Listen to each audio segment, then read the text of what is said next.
supporting me, being my audience during your summer vacation. I really appreciate it. I did my research study on using literature circles in your classroom. And I am going to try very, very hard to stay to the 10 to 15 minutes that I promised you.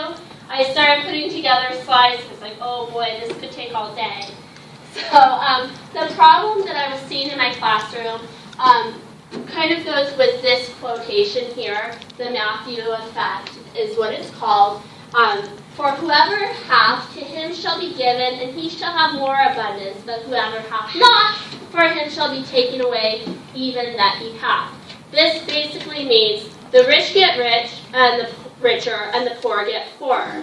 And I felt like I was seeing this in my classroom. I felt like the kids that were coming in, advanced and proficient, were making really large gains, and the kids that were coming in already behind were slowly declining in their independent reading ability. And so I wanted to remedy that in my study. And so my problems were that students seemed dependent on me, the teacher, for their understanding, that I was having to guide them too much to the answers, and that they were not taking the strategies I taught in class and using those on their own. And so I wanted to become more like a coach. I wanted the students to be more in charge of their own education, and me be less of their less dependent on me. So literature circles are a combination of independent reading and cooperative learning groups, and that's what I decided to try in my classroom. The outcomes that I was hoping for is I wanted students to transfer the skills and strategies from direct instruction over to their independent reading. I wanted to see an improvement in behavior and engagement during class, and I wanted reading to be an activity of choice for more students. I wanted them to pick up a book on their own and read it. My primary research question is, in which ways will the implementation of literature circles impact student achievement in reading comprehension for students in grade 3? And my secondary questions were, in which ways would literature circles impact behavior and engagement, and in which ways would they impact student enjoyment of reading as an independent activity? So first I started off by reviewing the relevant literature. There was a lot of it. There was a lot of literature on literature circles. So I kind of pulled out what I thought was the most useful to share with you, and I pushed a lot of it out of the presentation because I promised you 10 to 15 minutes.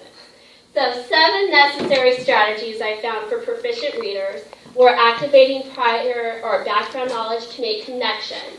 And we know from our text that there's text-to-self connections. You connect it to something that already happened to you. Text-to-text, connect the text to something that happened in another book, or text-to-world, connect that to a broader world issue.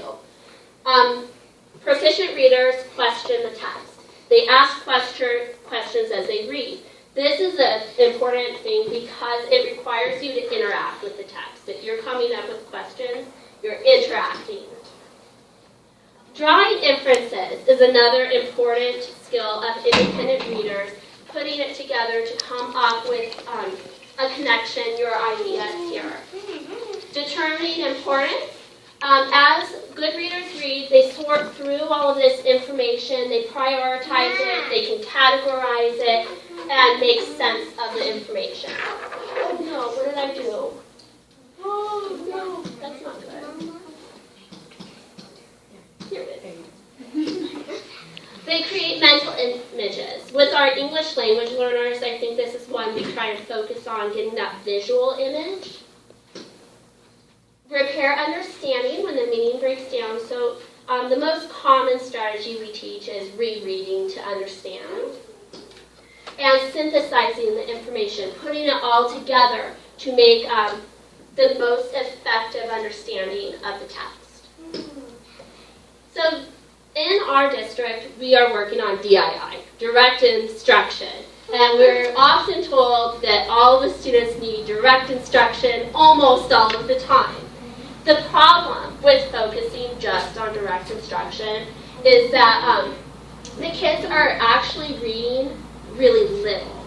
They're reading a few densely packed texts instead of reading multiple texts.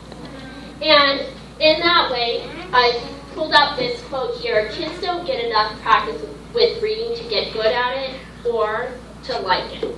They're not getting enough breadth of practice. They're getting a lot of in-depth practice, but not reading enough.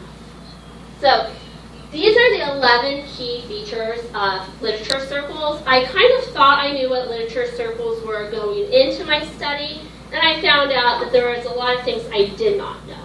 So to be a real reading literature circle, students do need to choose their own reading material.